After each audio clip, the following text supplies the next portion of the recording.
We'll bring this meeting of regular council held here at the council chambers at 5 p.m. Monday, February 25th to order.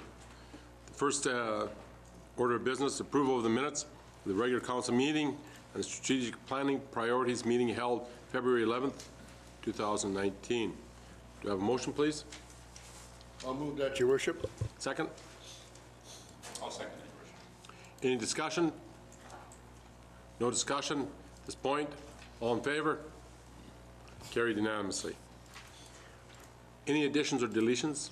Yes, Your Worship. We just have one deletion, which would be 7B, which is be naming of civic property and development policy. Council members, any other deletions or additions?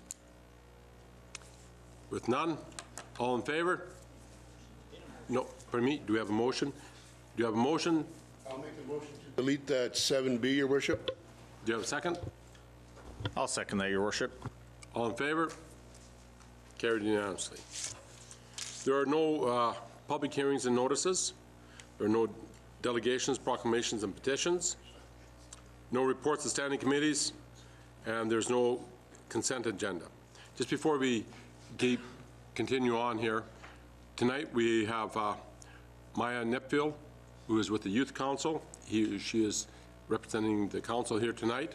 So if there's any statements that you wish, raise your hand and we'll make a notice to you and you can make a statement. Thank you. Number 7, motions. First one, accounts payable. Do you have a motion, please?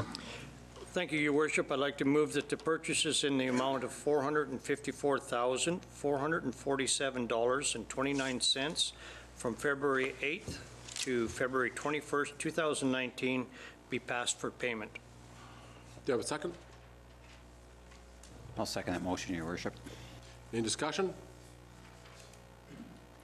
No discussion? At that, call the question. All in favor? Carried unanimously. City Employee Pension Plan Transfer.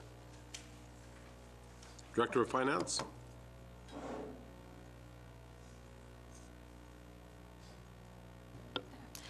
So at last council, you approved the payment of the pension plan deficit to go over to MEP, and that was as of the December 31st value.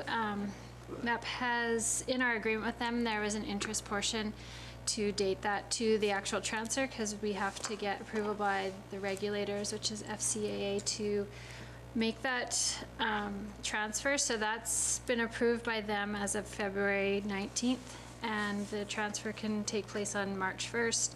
The interest on the transfer amount amounts to $289,176. So we're just looking for approval of that. Do you have a motion, please?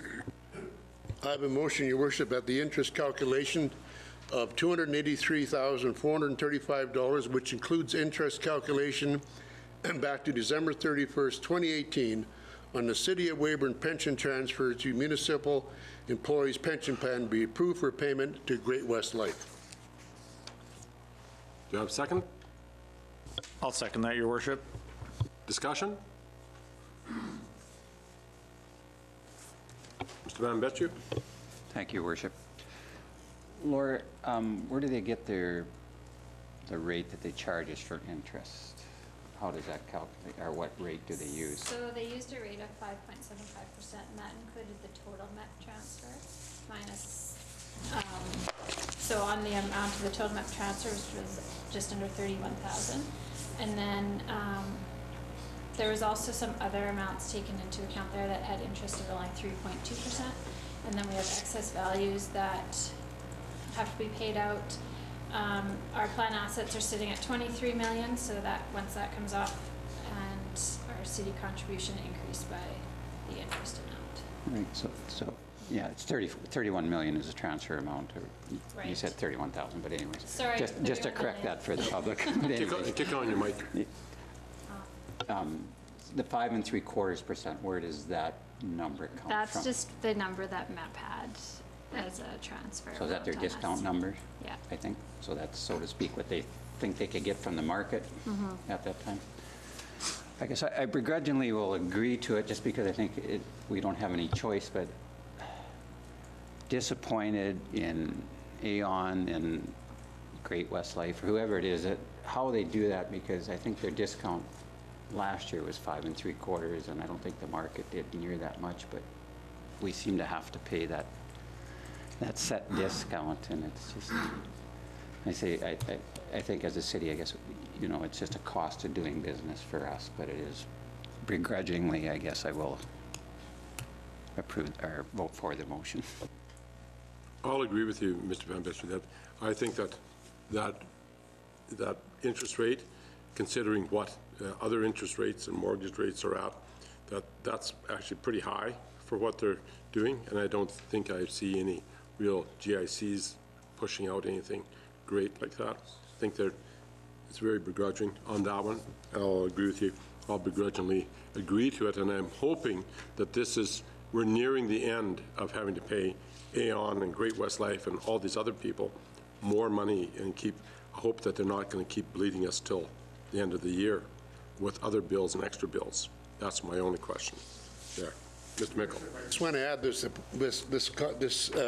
statement. Maybe it'd be nice to mark on this interest payment final. Mr. Richards. Thanks, Your Worship. Laura, to be clear, this isn't an interest penalty, right? This is to pay for that amount of time that has transpired since the start of the year, right? So it's not that we've done something wrong or we're late making a payment. This is a payment we should have expected to make, even though we don't like it. We should have, and maybe it wasn't communicated to us clearly by Aon, but it's not a penalty because we've done something wrong. No.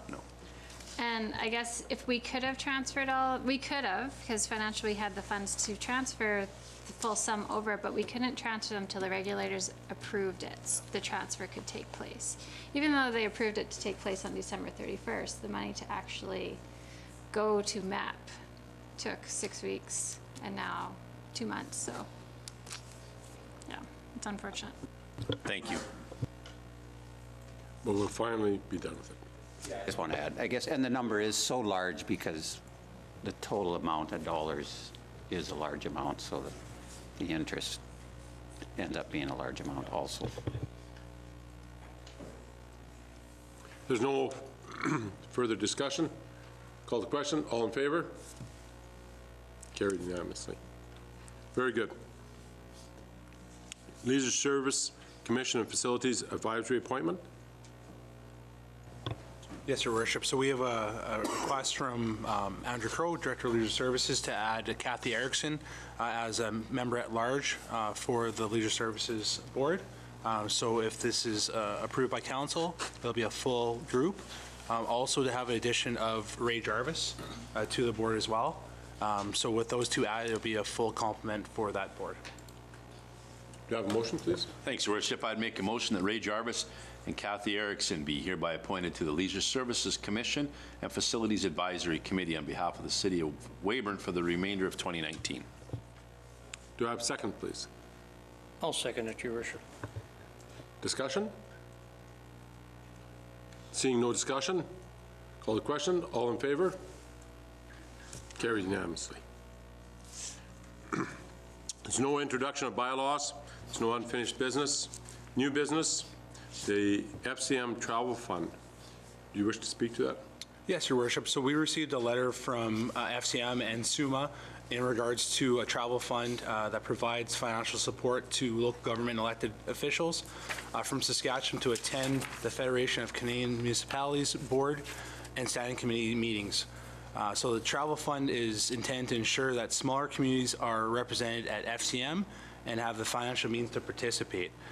So in order to be eligible for this funding for travel expenses, recipients must meet the following criteria. Must be a government elected official from an urban municipality, from outside of Regina, Saskatoon, Moose Jaw, and Prince Albert, from a community that contributes to the fund, and elected to FCM board or appointed to an FCM standing committee. So what they're looking for is financial contribution from the City of Weyburn to go towards this fund and to help people to attend these committee meetings. In the letter that they provide us doesn't provide a financial request for it, but they are just looking for a voluntary contribution towards that.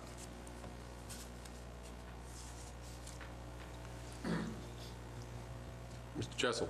Your worship, Matthew, is this something we've done in the past? I don't recall ever seeing this request before. No, so this is a brand new request from FCM and SUMA. So in the past, they never came to us as municipalities asking for this. So it kind of goes into the same request we received back in the fall about funds for advocacy or lobbying efforts. So this is another way for FCM to ask for more funds from the municipalities to support efforts, or in this case, to support elected officials to be a part of our committees or standing committees. Mr. Manager? Yes. Question, Matthew. Those 4 points, do you have to fulfill all 4 of those qualifications or just one of those qualifications? Well, I think they all are kind of within each other. So one elected official, which would be you guys here, outside Regina, Saskatoon, so we fit that way. And then we have to commit to the fund. So you have to be elected official, you have to be outside the major centers, and you have to commit to the fund. And do you have to be a director? And you have to be, it says here, elected to an FCM board or appointed. So a good example is former Mayor Button was appointed. But it has to be someone that's actually on the board too. Yep. Okay, and was there not a suggestion for a per capita rate? I thought I saw that. I'm just going down to here. So they have provided an invoice on here at the very bottom, which is $570.68 is what they're requesting. Okay, I think the idea is probably good. I just wonder if it shouldn't have a caveat to it that to be available for this funding that you have to be paying into it for 4 years prior to having an official on there and for 4 years afterwards, so that all of a sudden if the mayor gets on a board, then that, oh, we better pay this year so we get into the fund, and then drop out as soon as he's off the board. So I wonder if that's maybe something that... What I suggest is that FCM is coming up here in Quebec City. It's something that any elected official who is attending can bring that up with the board as a question back to them. Like I said, this is the first time as us municipality have seen this from them requesting. It seems like a pretty quick request. But, you know, there isn't those kind of caveats behind that. Barring that, I think it's a good idea. Certainly for the smaller communities to have representation, but I think it should be, make sure that the outline for it is proper. Do we wish to, I guess, vote this down if you don't want to go ahead with it? And the way you have to make a positive resolution all the time, and then you can just simply vote it down. So someone would have to make a resolution to go forward with this. And if we don't want to do it, then we vote it down, or do we just leave it alone? Council could just take it as information if you wish not to do anything with it at this time. Your worship, I think we take this as information only at this point, because I'm not in favor of it. I would like to see us, administration, send a letter to the board and suggest maybe these changes, or I would be in favor of it as long as it was some Caveats around it, yeah, just to make sure that the funding is used properly and not abused. Okay, we'll leave it at that then. Get you to send a thing back to FCM. Yeah, so the direction from council is to provide a letter back with just requesting more criteria around. Okay. Okay. Thank you.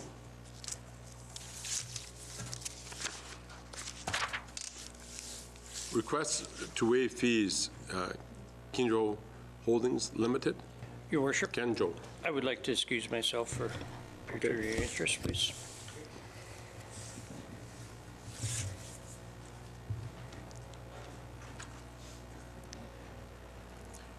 And this again is for Kenjo Holdings Ltd. Do we have some information towards this, Amanda?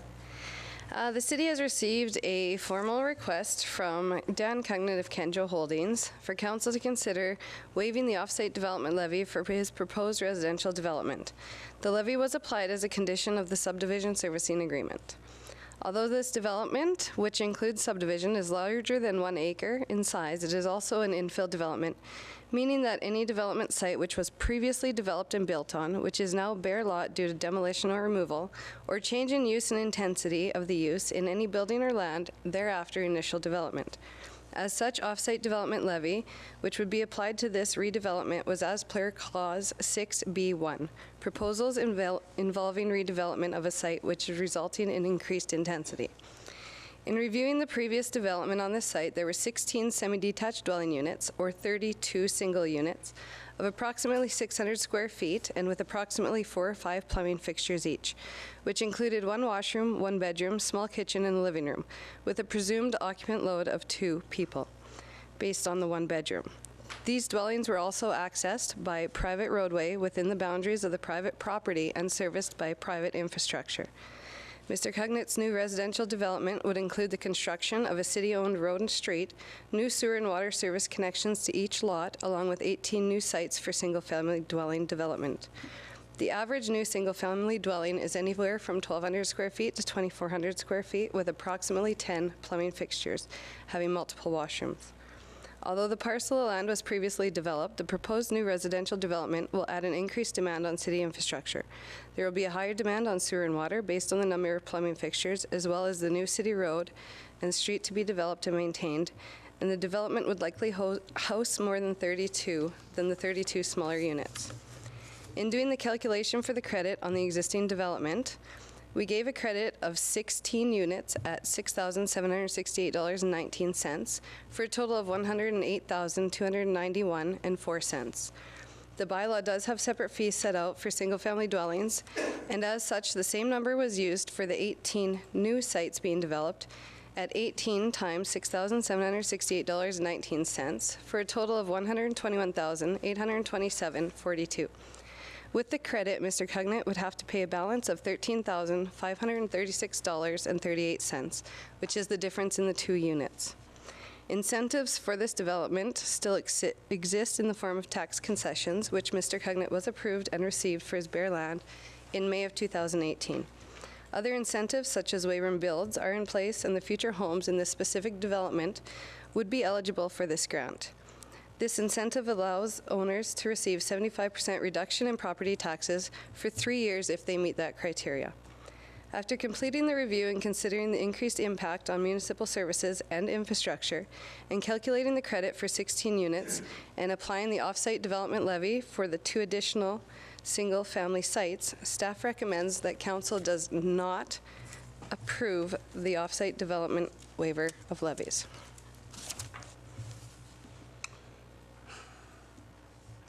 Again, this, any motion has to be made in the positive. So do you have a motion? There was none made up here. Just make a motion. Well, just to get the discussion going, Your Worship, I'll make a motion that council waives the development levy fees on the particular parcel in question. I'll second that, Your Worship. Okay, discussion. Go ahead, Mr. Well, let me start then. Okay. Amanda, thank you very much for the work you've done here is tremendous, and I appreciate it very much because this is a very, what's the word? This gets into some pretty gray areas for me on whether this, whether the development levy applies to this particular thing, and I know that we've, as a council, we've wrestled with this thing, I would say more than nearly anything in my couple of years here at council, and in the 6 years leading up to it, my time on council. But can you help me understand why there would be a development levy on this particular parcel of land, even though it was already serviced with residential homes, and it's going to be utilized for, again, residential homes? We took the calculation of what was existing there. So the 16 semi-detached dwelling units, the size of those and the average of a new single-family dwelling, which is built today. As well, there's going to be a new roadway that the city will assume ownership of, concrete curbing, sidewalks, sewer and water mains, and single service connections to each unit. So that's a lot of assets that the city is going to have to be maintaining in the future because of this development. Previously, everything was private. It was private land, it was a private road, private connections. We didn't have any expense in maintaining those lands before. Thanks. Mr. Van Betcher? Yes, thank you. I think in reviewing these levies, which we've done over the last couple of years, and we've decreased them substantially from where we were at because we knew development wasn't taking place as quickly as we thought. You know, development, these levies are in place for water, sewer, roadways, recreation facilities, storm drainage, et cetera, that we're going to require in the future. And we are going to require some of these in the future. We've got a cultural recreation center that we're going to start building here. And these levies go partially to support that rather than putting it entirely on the tax base.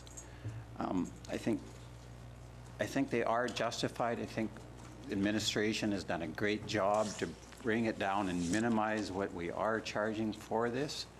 Everybody hates to pay taxes, levies, fees of any sort, but they are necessary for the city to survive and thrive. We've got tax incentives in place with the city to create development and enhance development. So I think those are the tools that developers can use, but I think we can't continue to play with these levies, and I think they are justified, so I will not support them. Mr. Mickle? Thank you, Worship. Amanda, the number that you proposed to us for that development is 13,536.38. That's for the total development, or is that per lot? No, that would be the total for the whole development, taking the new charge minus the credit for the 16 that were there previously. Thank you. And by the way, thank you very much for the very thorough report you gave us. You're welcome. And I, again, will not support this motion. Mr. Richards? Thanks, Your Worship. Just one more. So just to be clear then, we're talking about $752 per lot. Correct. Okay. Then when, and I know that there's a lot of leeway on when the levy is applied, but do you have a concept of when we would apply the development levy? When the developer has to pay the city, I guess, is my question. The levies are due upon issuing development permits or finalizing the service agreement. Council does have the authority to enter into an agreement if the developer requests to do so for a payment schedule. So there are various ways that you can get around having them due up front. Okay. And if I may just ask one more follow-up, the Bearland tax concession, I know you touched on it earlier. Can you just go into, without having prepared you for this, can you give us a little bit more detail on how that, what that looks like? This development was approved for Bearland tax concession of 100% starting in 2019 for 3 years on all Bearland and unsold lots. After subdivision occurs, there's also an exemption from the base tax on each individual lot for 3 years. After that, once the houses are at 25%, or the 3 years, then the houses will go to regular taxation based on assessment until they're completed if they qualify for the Weyburn builds. Thank you. And that's no different than what anybody else would get in the Weyburn Bills program that we've had set up. Correct, yeah. So there's no special Nope. exemption that we're giving here. Any other questions? Most of this discussion was covered off fairly well. So that being said, call the question. All those in favor of the motion of giving an exemption for the levy? 1. All those opposed? 4. 5. Okay, at that, the motion is defeated. We'll go get Vincent.